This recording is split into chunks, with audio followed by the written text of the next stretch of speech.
you'd like a little help on how to prevent bedwetting, I can definitely help you with that. And I've got a powerful resource for you that I'll offer right at the end of our discussion.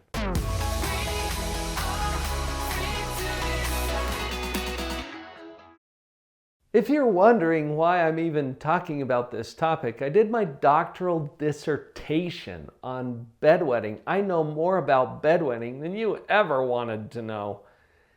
And some of that knowledge is going to be really helpful. I have to tell you a little story though. When I was doing my doctoral research on bedwetting and a very intensive study where I had a lot of kids enrolled in this research project to determine some things about bedwetting. And in the throes of this entire experience, my wife and I were living in a little apartment while I was finishing my graduate school. And we woke up one morning to a wet bed. And it was on my side. And Vicki turned over to me and she said, "Honey, you are taking this research way too seriously." Well, we had a water bed and it had sprung a leak. Honest to goodness, I can't even make this stuff up. But it was funny that that happened during my doctoral research. I learned some important things in that study. And what I learned has helped me to develop training programs that are so effective because we identified the causes of bedwetting, and there's two. I want you to know about both of them, at least in a summary form, because that's going to help us to figure out what we're going to do about it. The two causes of primary nocturnal enuresis. This is bedwetting where they haven't been dry before. There's different kinds of bedwetting. We won't get into that in this video.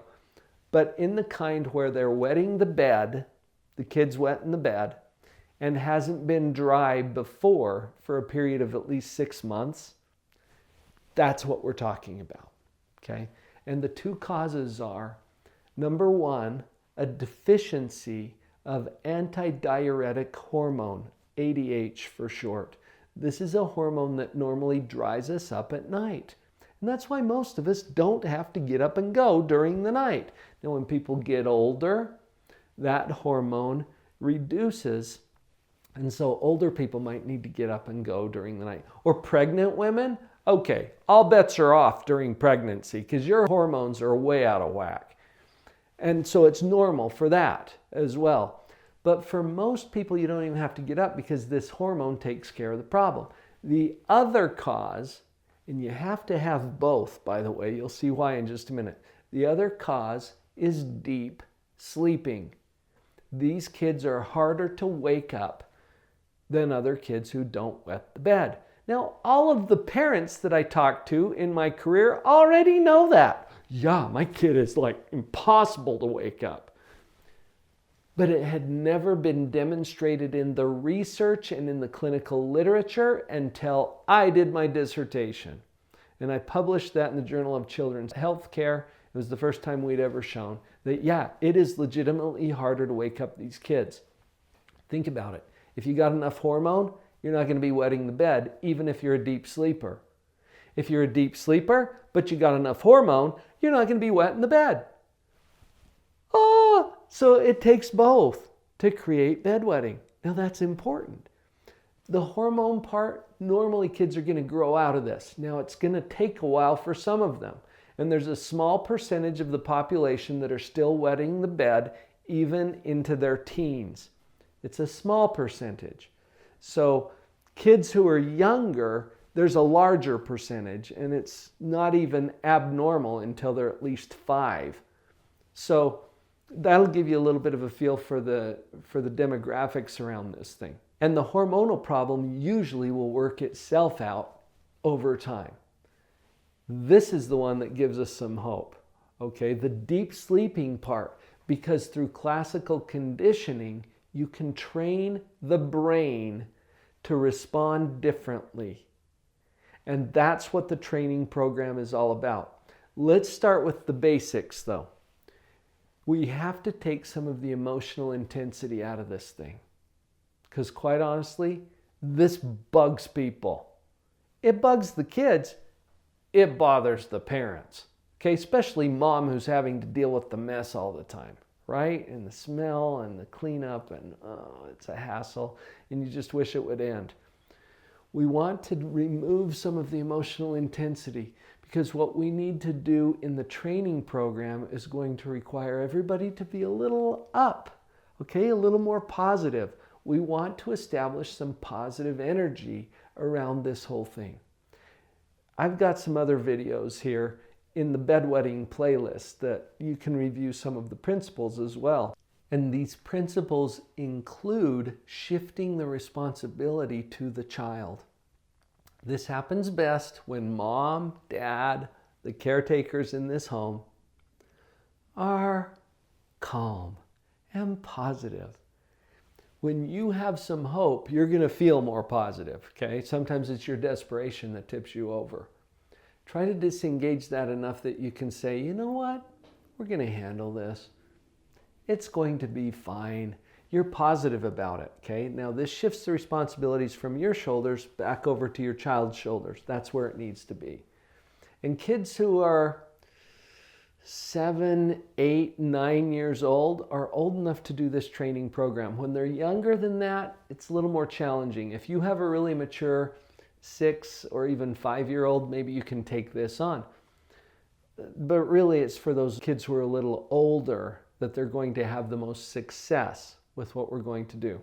Shifting the responsibility includes having that child take full responsibility for our objective. What's our objective? Clean and dry. Clean and dry. That's what we're going for, right? They get to be responsible for clean and dry. That means anytime they're not, it's their responsibility to get back to that particular condition. So they need to be able to do the laundry and change the sheets and change their clothes and wash their body. That's why we're going to wait until they're a little older. This is not something that you're going to do with toddlers. This is not a potty training program. Okay, you get what I'm talking about. This is for that chronic bedwetting. And their responsibility for the problem is going to be a real key. That will be facilitated by everyone staying positive and upbeat and energetic about this. Now, when it's time, and you'll know when it's time because you're going to be feeling good about it and your kid's going to be feeling good about it. When it's time, then you can initiate a specific training sequence. The reason this works is because our brain can be trained to respond to things differently. Vicki and I learned this when we were early in our marriage, and we moved into a little basement apartment next to the train tracks. The trains would come through there and rumble and shake that whole apartment. It was loud. I didn't know how we were going to sleep in this place. But what happens? You get used to it. And as you get used to it, it doesn't even wake you up anymore. Why? Because your brain tells you that's not important. Just forget about that. I remember after our first son was born, and Vicki would get up during the night to nurse him, I remember commenting to her in that time frame, I said, honey, I don't think the trains are coming by anymore at night. And she's like, oh yeah, they are. Because she had been awake and she heard the trains come through while she was nursing the baby. But we had completely become used to it, and so it didn't wake us up anymore. Well, that same principle suggests that maybe our brain can wake us up if we train it to respond to the signals that are coming up from that full bladder because there's not enough hormone. Yeah, that's where the hope is. Can we train the brain to say this is important? Pay attention to it. Do something about it. Yeah, we can. That's why the training program works. And that's how it dovetails with the research that I did for my doctoral dissertation. So there's hope. And you've got this. You feeling ready? FinallyDry.info. FinallyDry.info. What I've got there is an ebook. It's only $10 where you can download this ebook today and get started with that training program. If you're not quite ready to pull the trigger on a training program, then when you're ready, that will be your resource. You can download it today and study up so that will help you in your preparations. I hope you found this helpful. If you did, share it with someone else that you know is looking. Look into my eyes and never let it go.